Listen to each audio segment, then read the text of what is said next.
Hi, it's Guys at UK here again. As you can see, this time I'm looking at a SNES mouse. I wonder what that black thing was then. It was just a bit of shit on it. Yeah, we're looking at the SNES mouse. Described as faulty. It's a little bit yellowed on the underside, but I'll show you it's actually working. So it's just going to be a teardown. I thought it'd just be interesting to see, the insides of it. It's not going to be dissimilar to any other mouse, but as you can see, it can move around, no problems at all. I've played around with the cable, so there's nothing wrong with the cable. And the right button does your grenades, so the buttons are both working. It's really good actually being able to play Operation Thunderbolt here with the mouse. It's way easier than a controller, although one thing I would say is the sensitivity leaves a lot to be desired on these mice actually. You've got to move it quite a lot, to move quite a distance. As you can see, it's working fine there, no problems at all. It's a bit dirty I think, because the wheel, it doesn't feel like the wheels are moving that well, so I'll perhaps just clean the ball up and stuff, but yeah, I'll tear it apart now while I look inside.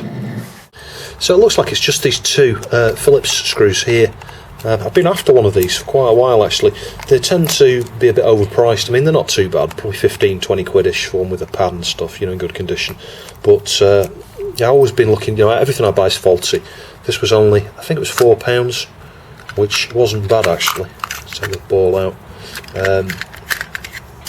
Yeah, pretty basic stuff.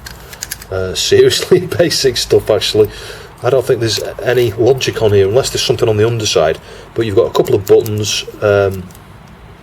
Interestingly enough, those look very similar to the PC Engine, not PC Engine, the Neo Geo CD buttons. You can see that. They're very, very, very similar actually, if not identical. But yeah, so a couple of buttons there. I'll get some contact cleaner into those. We'll clean these rollers up, plastic rollers here, and you can see where it deflects the beam, the IR receiver and transmitter pairs for each side. So I'm guessing you could test these using the CCD and a camera like this.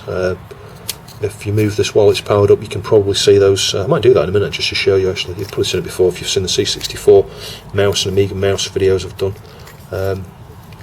So I need to get these two screws out here I think to get the assembly out.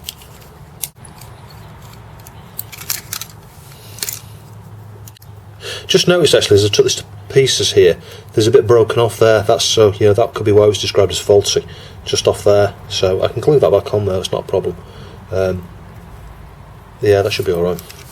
But yeah, I've got the screws out of there. Let's just tip that over. Oh, there is a chip.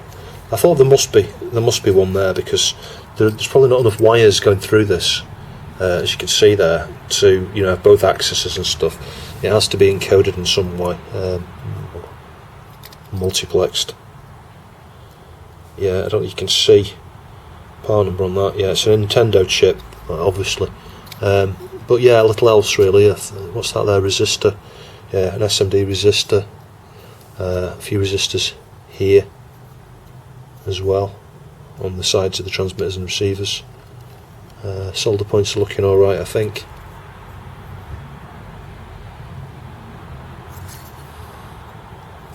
Yeah, a little cap down here, but yeah, not a lot else. So yeah, pretty simple stuff really. So I'll just do what I described. I'll just clean these up, clean the ball up, glue that piece of plastic. Yeah, this is probably why it was described as faulty. Reassemble it and test it again. Yeah, so pretty clean actually. I don't think it's had much use, this mouse. The ball, you can see the ball's a bit dirty, but the rollers were very clean actually. There's nothing really came off. You can see on the cotton bud there. Nothing at all. There we go, so cleaned its ball. So the smallest little bit of super glue actually under there, and that's joined back up quite nicely I think. We'll just have to let that dry now. It's in a bit of a fragile spot, but to be honest, as long as that's not forced when you take the thing out, it should be alright. It should last I think. So on Super Macro there, you can just about see the purple dot down there. So obviously I don't need to do this because this is working fine, but yeah, you can see one there. Should be one here. There should have been two over there actually. I don't know where the other one went. Oh, it's under here. Yeah, you can just about see it down there. But yeah, I'll just quickly reassemble this. I'll show you it working with T2 here because it's quite cool actually. Yeah, so there it is reassembled. It's not super clean. Obviously, like I say, the underneath's a bit yellowed, and perhaps the back end and side's a little bit yellowed. Could always de-yellow that, but actually it's not too bad, and it seems to work really well.